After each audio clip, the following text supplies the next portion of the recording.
Does that sound?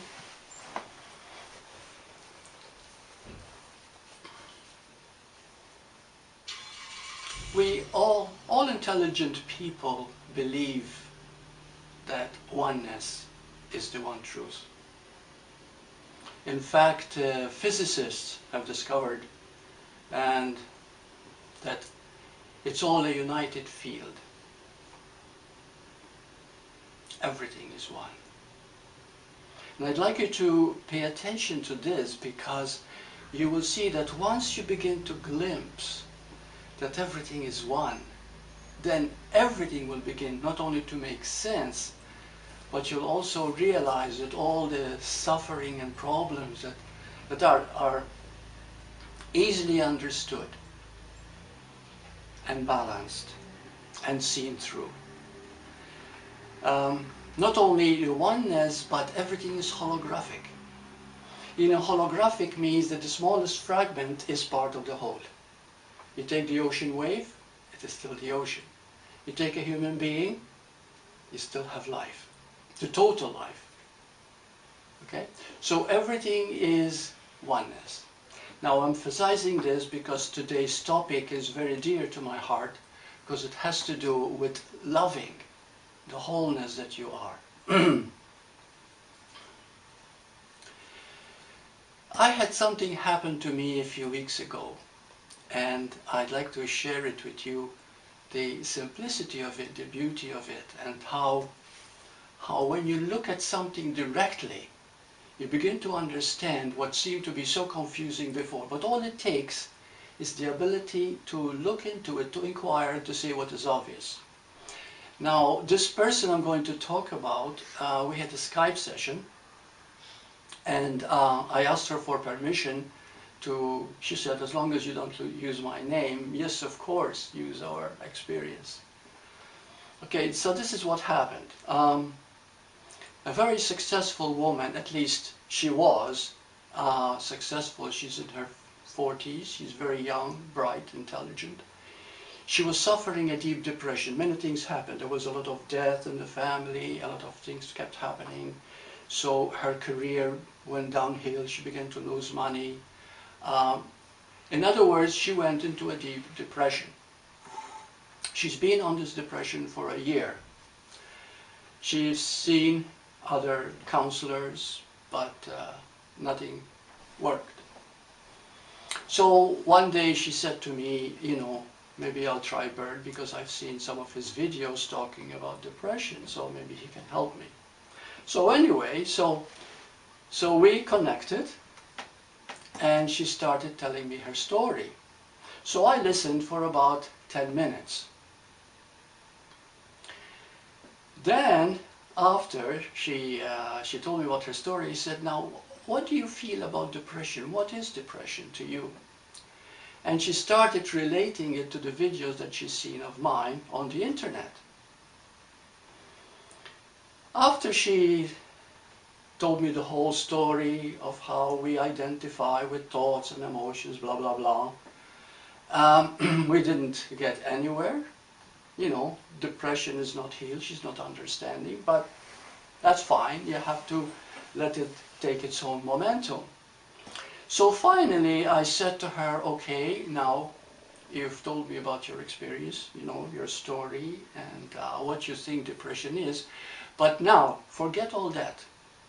Tell me, how do you feel?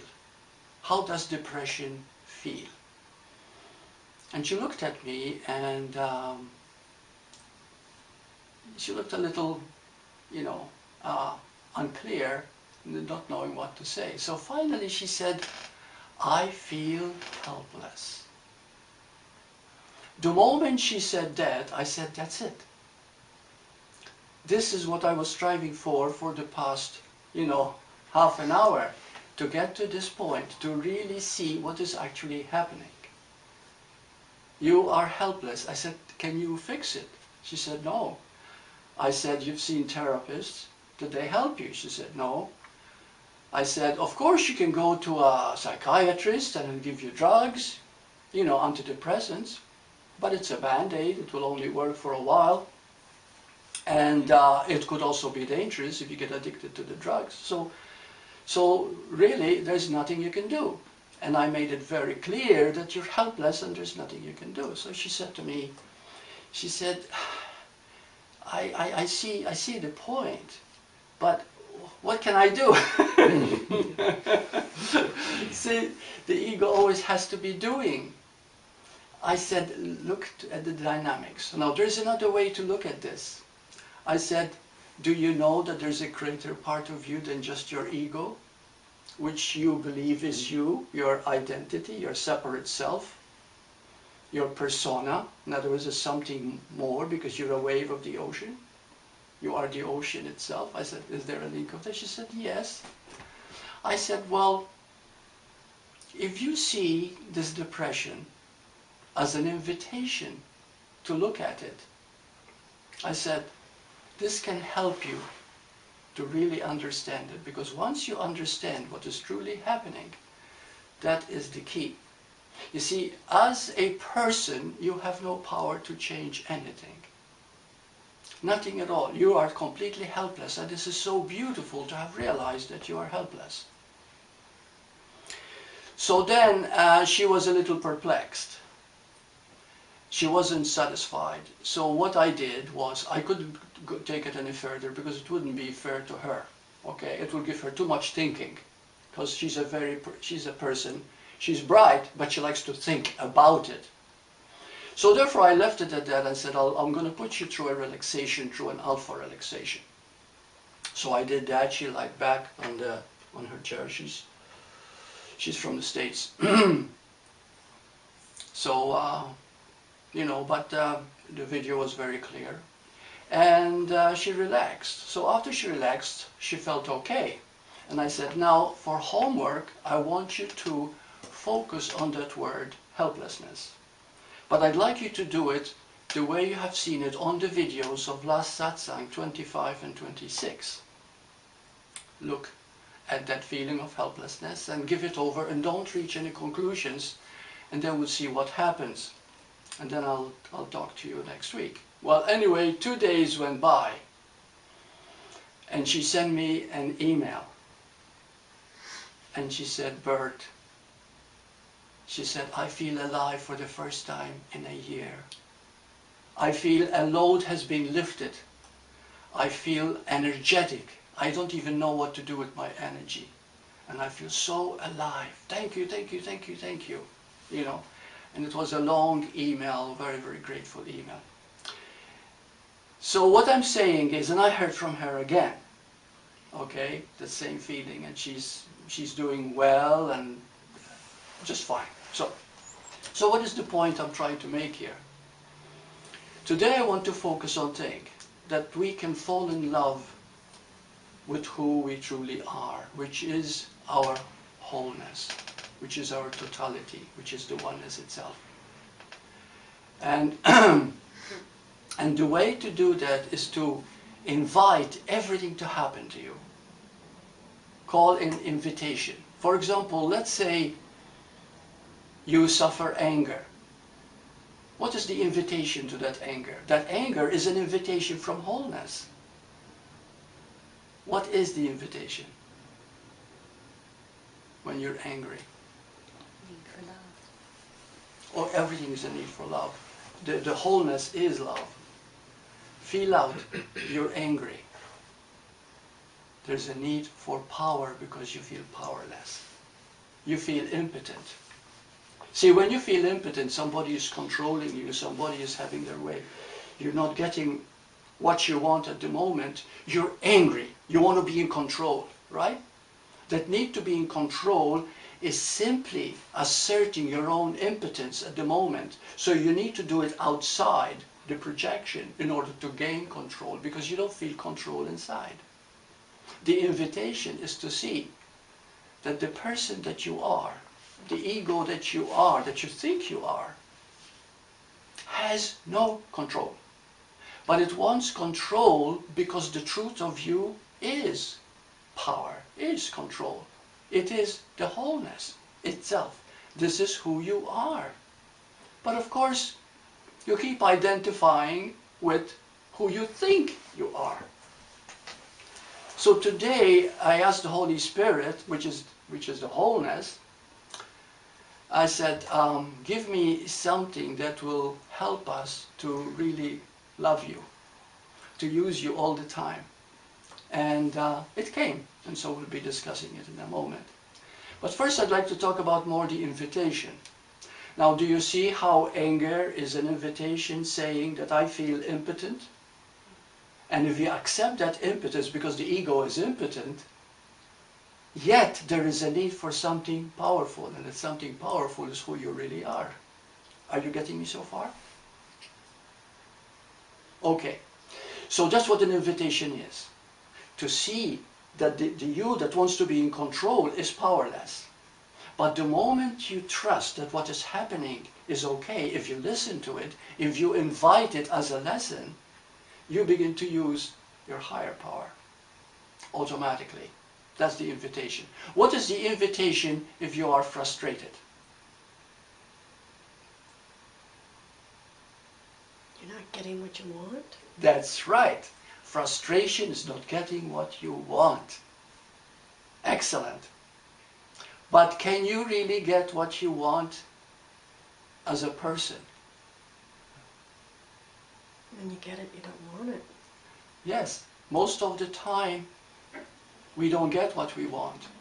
And when we do get it, we never are really satisfied. Because what we truly want is our true nature. Is the love that we are. Is the real power that we are. But that is not a personal thing. That's a presence. That's the truth of you. We see it as simply mind, body. My conditioning Burt wants this power. You see? And as long as I want this power, then I'm going to become cruel to people. I'm going to be a bully. I'm going to look down on others. And before I know it, I'm greedy. I'm selfish. I am angry. You see? Because I'm placing a power where the power does not exist. So therefore, using it as an invitation is to see it for what it is, and then you look at its source. And the frustration means that you're not getting what you want, and you're frustrated. If you allow that frustration, not getting what you want, and then you ask, how do I prefer to feel in this moment? And the wholeness always speaks to you through that preference. Because what you prefer is the wholeness of you. Did you know that? This is very important to understand. How you prefer to feel is the wholeness in you. Because it's whole, it's complete. You see? So, yeah. So, since we are the wholeness, it includes what we prefer and what we don't prefer. They're both included in the wholeness. Everything is included in wholeness. Just to look at, yes. Just to recognize, hey, there's the other half that's... That is correct. Wholeness includes everything. Mm-hmm. And when we give in to the wholeness, we not only are living from our preference, but we actually see it as our completion. But there is no preference there. That's right. Yeah. When the wholeness takes over, there's no longer preference. Mm-hmm. Excellent. So the preference is only as long as you think of yourself as a person, as a separate person. And then you'll see that the preference is no longer valid because you are. You see? Yeah. And when you are, there's no longer a preference. You are living the are-ness that you are. You are living the presence that you are. It's like the choiceless. Hmm? Choiceless. Yes. Yeah. Yeah, you're living the choiceless life. Yeah, because love is choiceless.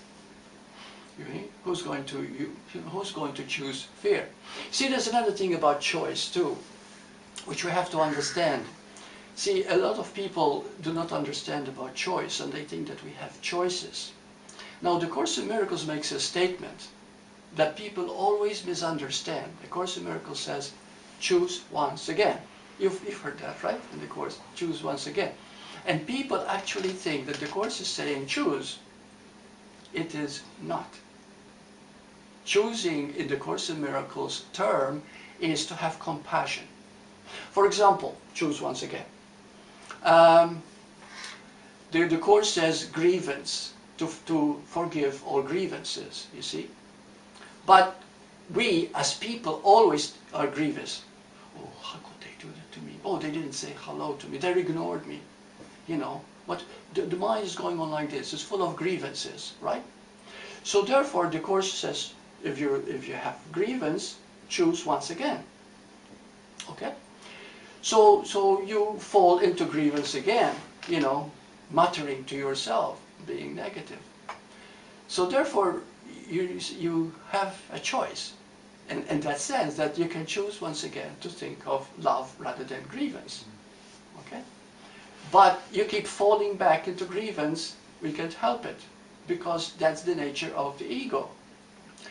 So the Course says, choose again, and again, and again. What is it saying? The Course is saying, it's okay, it's okay. Don't be hard on yourself. Don't be guilty about it. You're the guiltless child of God, so to speak. That's what the Course says, you see? So choose once again. So what is really, are we understanding this? So, in other words, if you fall and make a mistake, it's okay.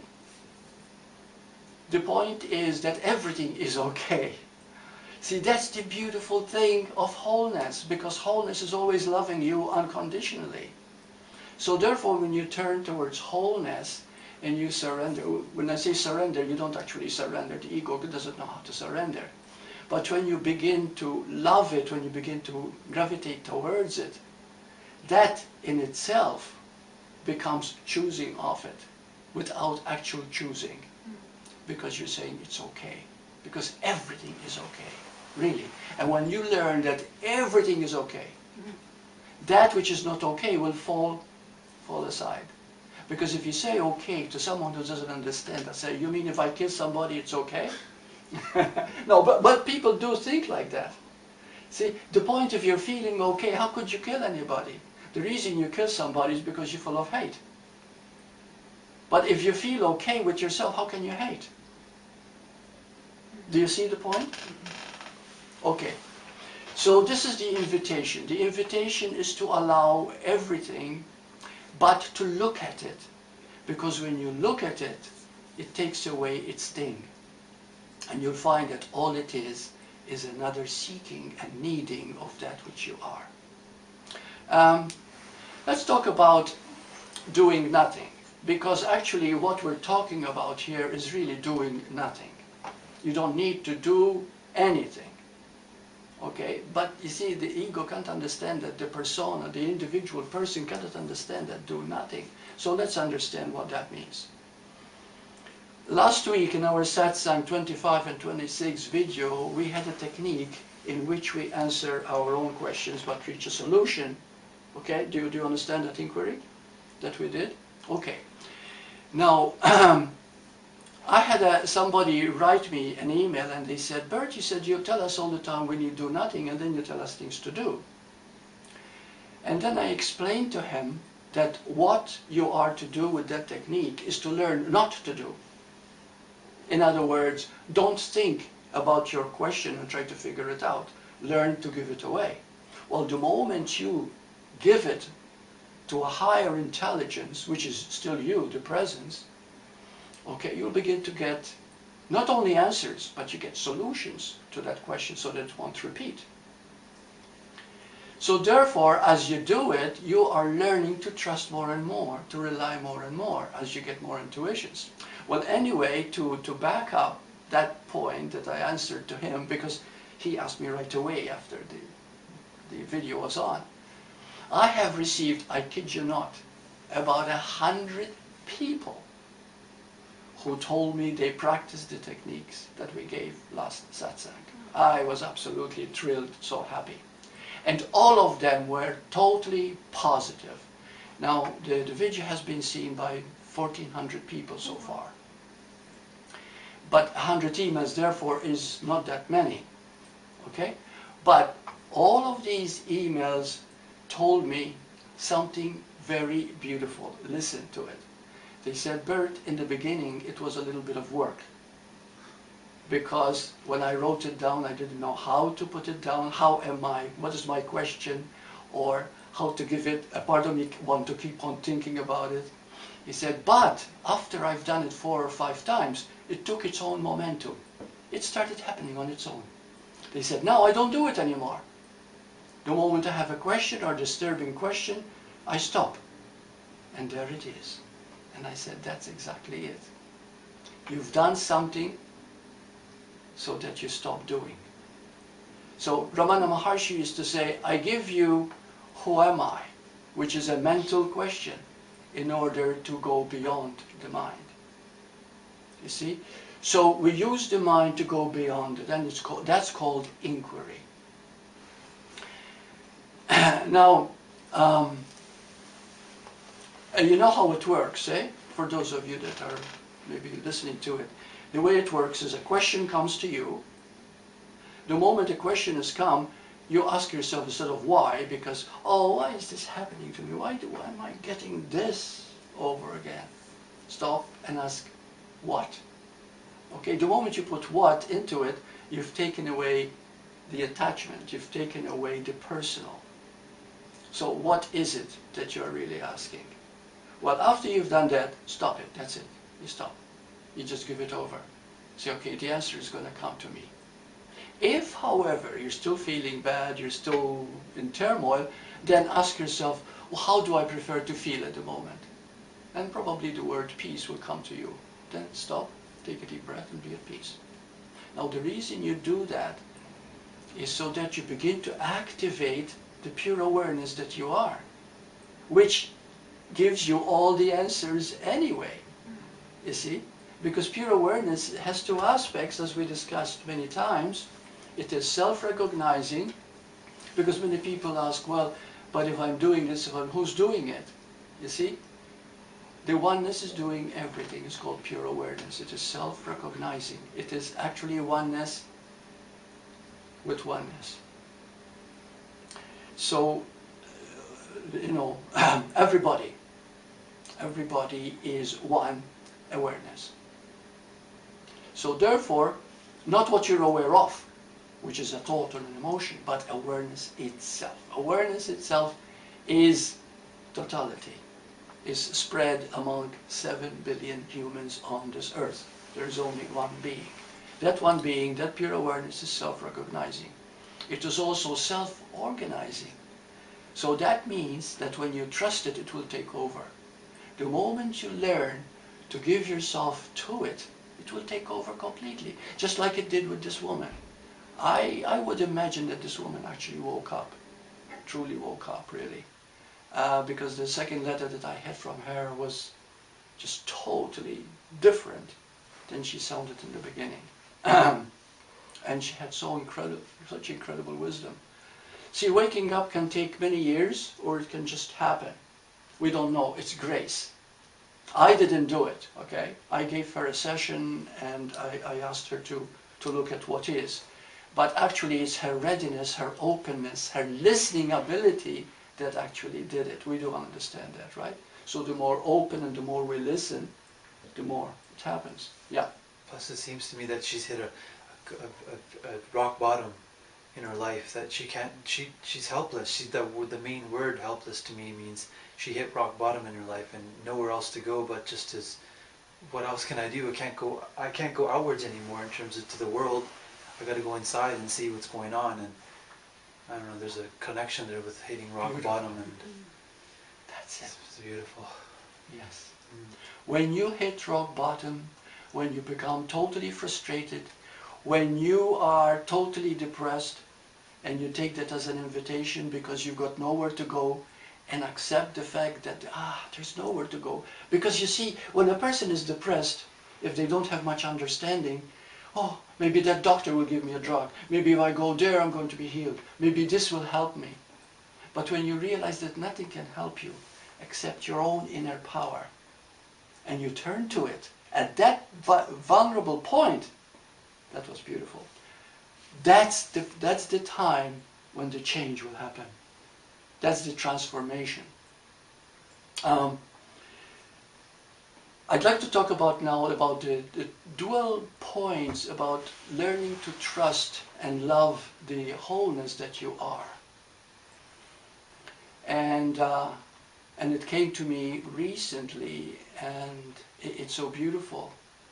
And the voice said to me, he says, all you have to do understand is two things. To actually trust the wholeness that you are, and it will guide your life, and it will bring you to heaven. And a peace, even in a world that's torn with strife and crisis and chaos, that peace will stay with you. Understand two things: time and forgiveness. Let's understand it, please.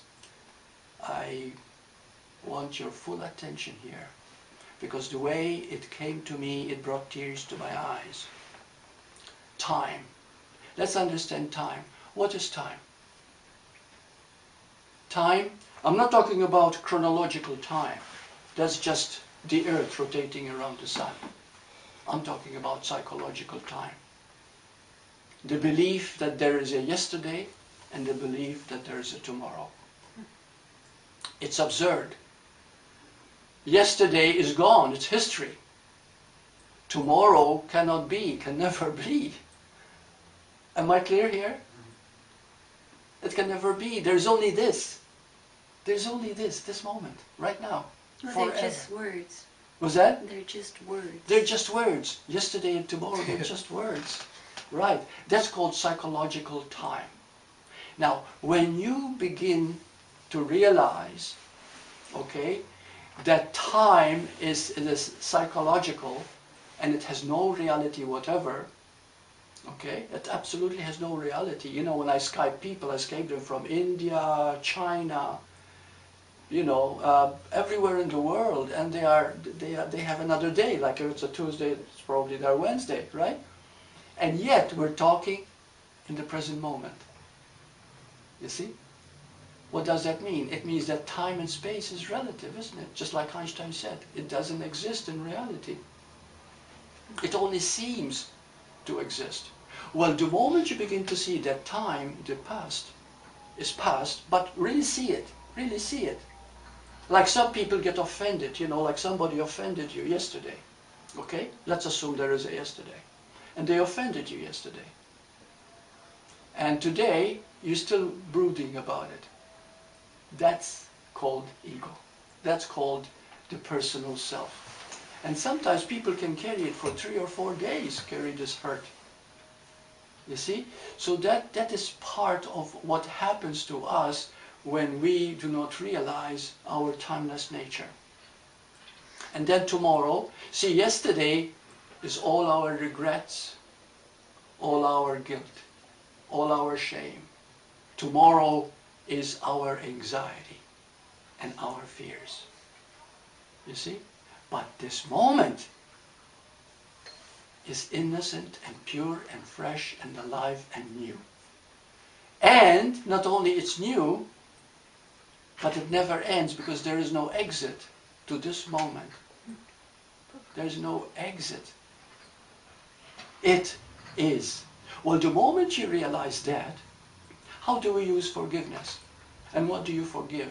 See, people think of forgiveness as forgiving something, right? No. Forgiveness has nothing to do with forgiving anything. Forgiveness is the understanding that time doesn't exist. Do you see the beauty of that? That's what forgiveness is. Time doesn't exist. So if somebody hurt you in the past and you see it, there's nothing to forgive, is there? It's gone, it's finished. Where is it? Where is it? Except in my head thinking about it. But the head thinks about it because it's linear. You see?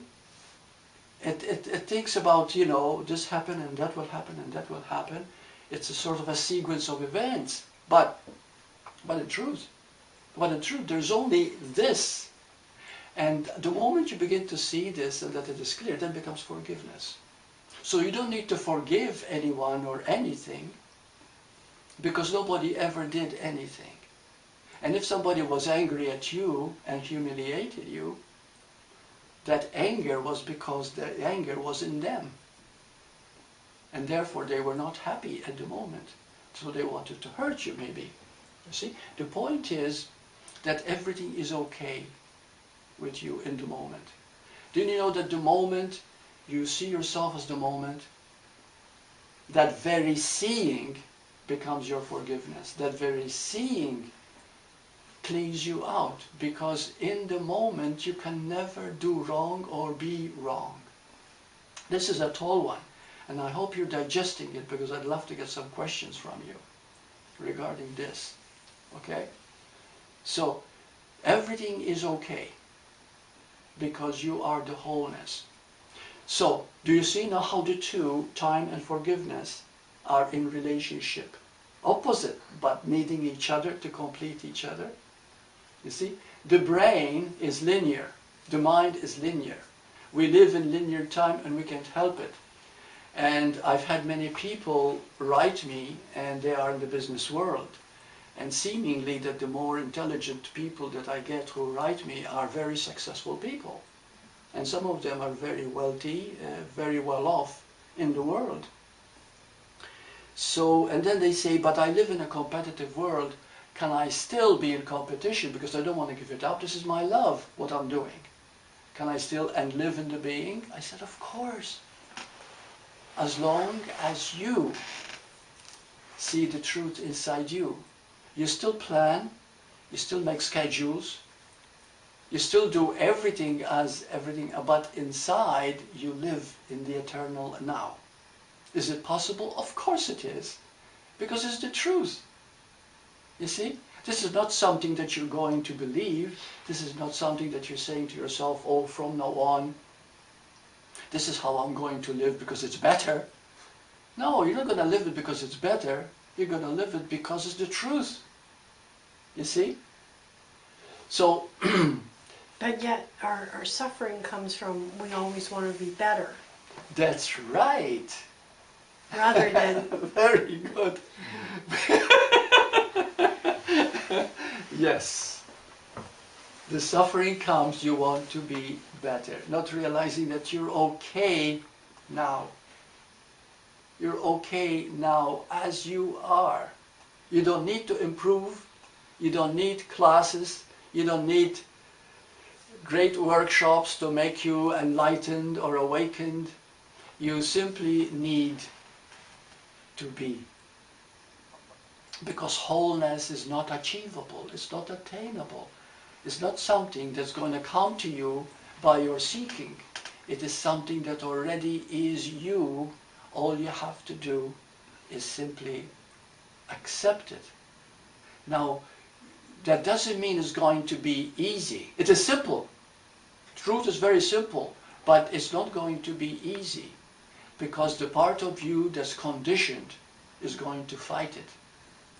It's going to reject it. It's going to tell you, don't. Who are you kidding? It doesn't work. It's going to come up with any excuse to keep you from doing it. Why? Because that's conditioning.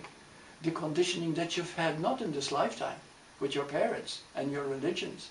No, it's from many lifetimes that you've had before that have convinced you that you are this person, you see? So that doesn't mean you are not. What I'm saying is that you are the wholeness playing this role. So you are playing this role. This person is playing the role of Burt and doing what he does because this is what he's meant to be doing. You see? But that doesn't mean that's the reality. The reality is that essence, that presence. You see? What is presence? Can I have a feedback on? What is presence? And we're talking about presence now too. Okay? Another word for now. It's just another word for now. It's another word for now. It's another word for truth. It's another word for the inner being. It's another word for the witness. Self-remembering? Self-remembering? Self-remembering? No, self-remembering is a process of remembering, but it is more being. Okay? It's not something that it is going to happen. So presence is being. Awareness. It's awareness. It's pure awareness itself. It's another word for awareness. I like essence. Hmm? Essence. essence. Essence is presence. This is zero. Yeah, presence is beautiful because, you know, here you are, okay, you're listening, and aren't you aware of your presence?